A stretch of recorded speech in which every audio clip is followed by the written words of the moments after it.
김종필TV 김종필입니다. 구독자 여러분 반갑습니다. 오늘도 유쾌, 통쾌, 상쾌한 김종필TV의 토크쇼를 진행하도록 하겠습니다. 테마는 질문으로 소통하랍니다. 오늘은 제가 가장 애정하는 CEO 중에 한 명이고요. 대한민국 여러분들 빅데이터 아시죠? 저는 사자성어로 빅데이터라고 합니다.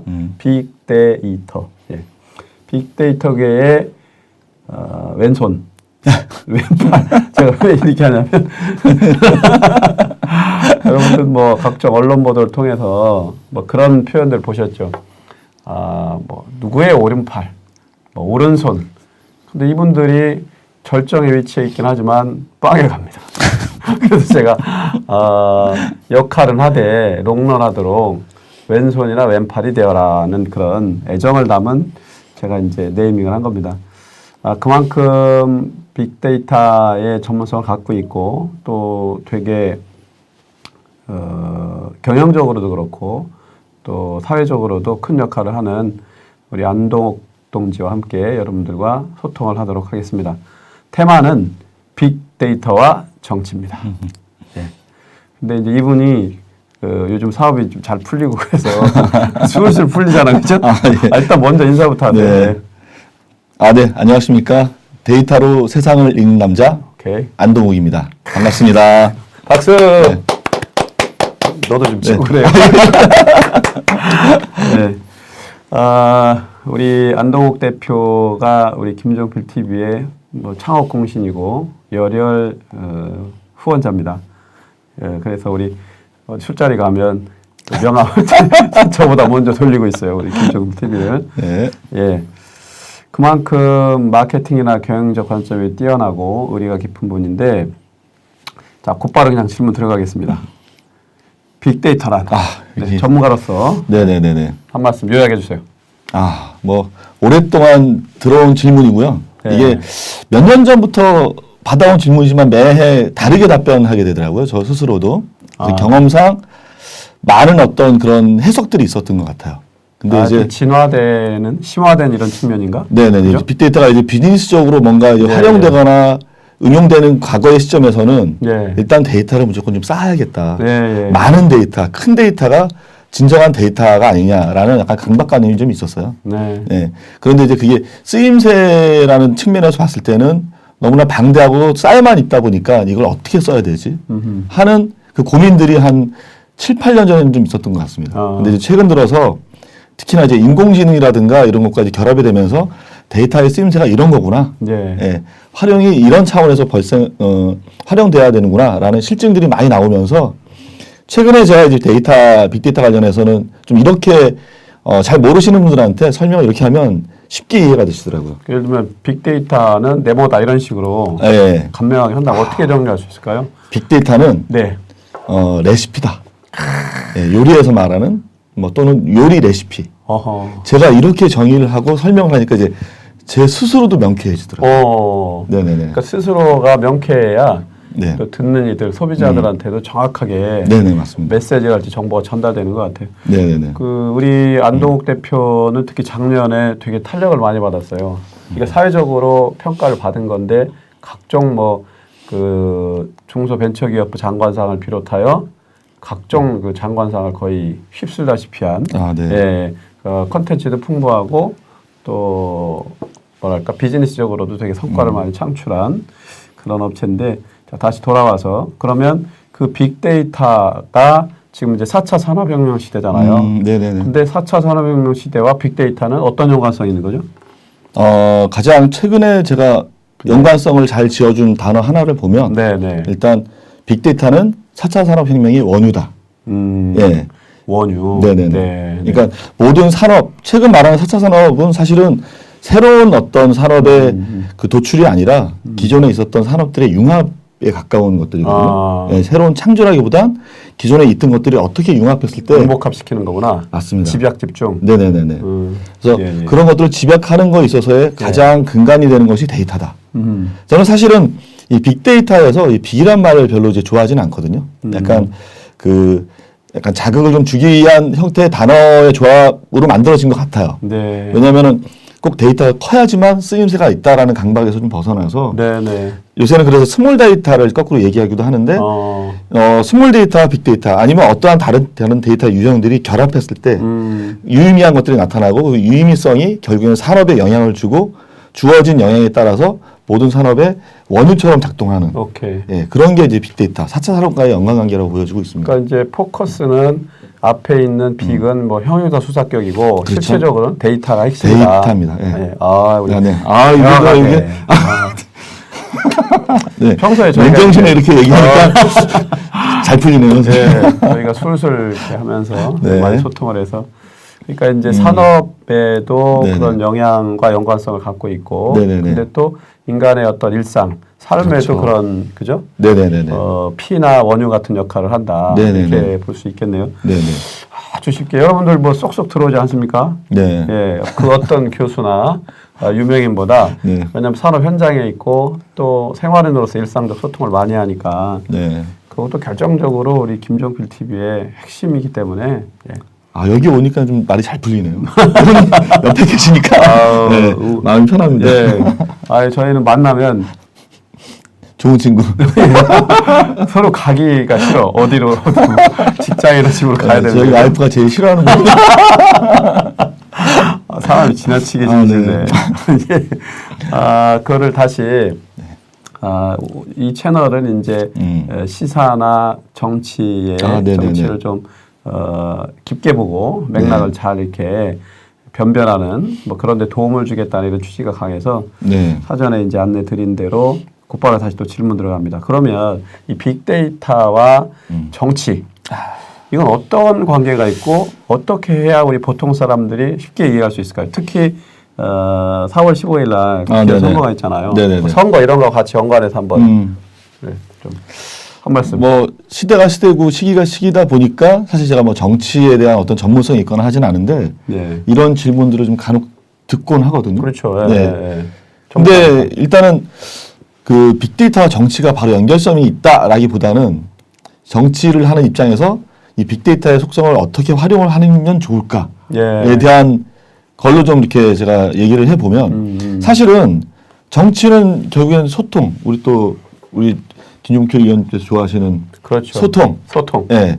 이 소통의 채널이 과연 그 정치의 어떤 행위가 과연 어떻게 반응을 하고 있고 그 정서적으로 좋고 나쁨이 어떻게 흘러가는지에 대한 실시간적인 반응을 우리는 그동안엔 예를 들어서 뭐 전화로 이렇게 설문을 한다거나 어느 오픈된 공간에서 모여서 이렇게 질의하고 응답하는 식으로 사실은 그렇게 가둬진 형태 아니면 정해진 질문을 날렸을 때 주는 답변은 그 사람의 정서를 정확하게 알기 어렵거든요. 어떻게 보면 생각을 떠보는 거죠. 그죠? 그렇게 볼 수 있습니다. 그러니까 그 어떤 그 내재적인 요구, 실제 그 사람이 어떤 이해 타산이나 또 사회적 기준과 원칙을 갖고 가치를 갖고 판단하는 것까지는 다 충분히 못 담아낸다는 거죠. 맞습니다. 그 객관화하는데 한계가 있다. 그것까지 이해돼요. 사실은 무엇을 질문하냐라는 거를 다 이제 만들어 놓고 설문을 들어가다 보니까 내가 다른 거에 대한 답변이라든가 또 뭔가 소통하고 싶은 그 주제거리가 있는데 그거에 대한 소통은 또 이제 못하게 되는 거죠. 그러니까 제한돼 버리죠. 그죠? 거기에만 가치는. 그런데 이제 빅데이터의 일반 소셜에 있는 여러 가지 채널들 그리고 사실은 진정성 있는 글이 어디에 담겨져 있느냐 내가 일부러 시간을 내서 그게 뭐 욕이 됐든 칭찬이 됐든 누가 물어보지 않아도 내가 일부러 시간을 내서 그 시간에 진정성을 담아서 그 올리는 글들이 소셜에 담겨져 있습니다. 거기에 진정성을 읽어내면은 나에 대해서 어떤 긍정적인 생각을 하는지 부정적인 생각을 하는지 그 생각들이 어제와 오늘이 어떻게 다른지를 알 수가 있는 거거든요. 아주 입체적으로 파악할 수가 있고 시공간적으로 이해할 수가 있고 맞습니다. 그다음에 겉으로 드러나는 표층보다는 그 속내 그러니까 심층 이거를 통찰하는데 아주 유용하고 적합하다. 맞습니다. 원래 사람이 이렇게 취중 진담을 하게 돼 있는데 약간 그 사람들의 국민들의 진정성을 그 알아낼 수 있는 어떤 그런 그릇이 소셜에 있다라는 거고 그걸 분석하는 게 이제 빅데이터 기술에 있는 거죠. 그래서 이제 제가 우리 안도국 대표한테 몇 차례 그 프로포즈를 했습니다. 이번 총선 때 지금 이제 사회적인 판단이나 흐름이 뭐가 있냐면 과거에는 여론조사가 좀 객관화하는데 여론의 추이를 그다음에 실제 민심의 속내는 뭔지를 가늠하는데 도움을 많이 줬어요. 그 전에 그렇게 사실상 없었잖아요. 무슨 뭐 군사 독재니 또 직접 민주주의적인 게 낮았으니까 그죠? 체육관 선거하고 그 이후엔 그 비중이 높았는데 최근에는 그게 특히 정파적 이해관계, 진영 논리 또 여론조사 기법이나 과학적 수준이 좀 떨어지고 이러니까 그 나쁜 요소들이 극대화돼서 그냥 자기만을 위해서 악용되는 이런 경우가 많고 그래서 국민들의 신뢰가 이제 많이 떨어지고 있는데 대안이랄지 새로운 새롭게 이제 민심의 흐름을 읽어내고 또 유권자 요구에 맞게 하는 데는 빅데이터가 상당히 실효적인 그죠? 가치가 있다 이런 생각이 들어요. 그래서 제가 이제 제안했던 거는 저희가 김종필 TV가 총선 앞두고 우리 안동욱 대표랑 같이 지금 이제 준비를 하고 있습니다. 그래서 이제 정당과 후보자들의 흐름 또 대선 후보들도 한번 어떤지 빅데이터의 관점에서 좀 정리를 해볼 수 있는 그죠? 우리 같이 하기로 합의 봤잖아, 그죠? 뭐 이제 하라고 하시니까 일단 저희는 좀 일방적이게 이 소통의 부재, 소통을 이런 식으로 소통이 깊은 거지. 약간 명령 전달 체계 따지는 게 아니라 그냥 우리는 그냥 전인적이야. 오케이, 그럼 그냥 다 오케이 다 밀어주고 서로. 땡기셔야 될 분이 오셔야 되는데 땡기지가 않으시지? 땡기지 이제 다음 편에서 소개하겠습니다. 김영렬 대표. 자 그러면 상대적으로 빅데이터가 우리나라에서 비롯되진 않았어요, 그죠? 근데 이제 선진국에서는 예를 들면 아까 얘기했던 정치 특히 이제 선거하고의 연관성 속에서 무슨 전망을 한다거나 그러니까 분석을 한다거나 할 때 이게 오케이 이게 정확하네 그죠 공신력을 얻은 뭐 그런 검증된 사례가 있나요? 사례요. 일단 뭐 정치적인 걸 굳이 좀 얘기하자 그러면 뭐 대선이라든가 미국 대선에서 그거 맞췄다는 뭐 있던데 이게 이제 사실은 우리가 이제 그 소셜이나 빅데이터를 맹신하면 안 되는 맹신하면 안 되죠 뭐 어쨌든 최종적인 판단은 사람이 하는 거거든요. 그 근거 백데이터를 만들어주는 거고. 그러다 보니까 과거에 이제 뭐 오바마 대통령 선거 때 이럴 때는 거의 소셜이 맞췄다라는 판단을 하고 있습니다. 예측해서 맞췄대. 맞아요. 근데 그 트럼프 대선 때는 틀렸거든요. 거의 대부분 틀렸죠. 그러니까 이제 여론조사가 특히 틀렸어요. 여론조사 틀렸고 소셜 빅데이터 분석에서도 틀렸어요. 그랬구나. 그러니까 그거 뭐냐면 끝까지 트럼프를 좋아한다라는 어떤 그런 그 근거나 증거를 온라인상에 남기지 않는 그런 샤이 트럼프. 저는 트럼프를 찍을 거예요. 트럼프에 대해서 이렇게 생각합니다는 걸 감추는 사람들의 진정성 있는 글들이 올라오지 않은 상태에서 분석을 하다 보니까 많은 그 사람들의 그 정서가 빠져 있었던 거. 사실은 저희도 이제 소셜 댓글 조사 이런 걸 하다 보면 왜 댓글 조작 같은 걸 하지 않습니까? 그렇죠. 뭐 이런 트루킹 편파적으로 이 사람을 좋게 만드는 아니면 이 사람을 폄하하는 글을 막 하면 사실은 이걸 분류하다 보면 그쪽 부정적인 글이 많이 나오게끔 되어 있거든요. 그렇죠. 그냥 통계를 잡힐 때는 데이터상에는 양적으로 많은 거예요. 그죠? 근데 사실은 이제 그러다 보면 그런 패턴도 찾아내서 이건 페이크다. 이건 가짜 뉴스다라는 걸 또 찾아내는 기술이 발전을 하기 때문에 사실은 그런 것조차도 이제는 구분해내는 기술이 점점 가다 보면 소셜을 정치에서 활용하는 형태가 굉장히 많아지고 좀 더 근거 개념에서 좀 정확해질 거다라고 좀 생각을 하고 있습니다. 그래서 빅데이터와 관련된 노하우나 컨텐츠 또 이것의 어떤 사회정치적 기능이 이번 총선에도 좀 뭔가 이제 그 작용을 하는 파지티브하게 그랬으면 좋겠다는 바람을 좀 갖고요. 그래서 우리 안동욱 대표랑 저희가 한번 도전을 해보겠습니다.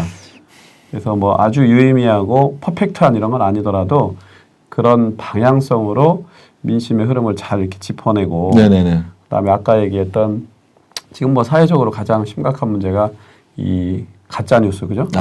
페이크 뉴스 이퀄 본질은 디스인포메이션이라고 제가 늘 강조하는데, 그러니까 사실에 어쨌든 기반해야 되고, 네네네네. 또 그 진실을 추구하는 방향으로 일단 간다. 네. 그런데 지금 빅데이터의 기술력이 그걸 변별하는 정도까지 이제 발전해 나가고 있는 네네. 중에 있는데, 네네네. 우리는 일단 그 팩트 중심으로 그 구체화해가지고 한번 저희 나름대로 분석과 전망을 해보도록 하겠습니다. 네네.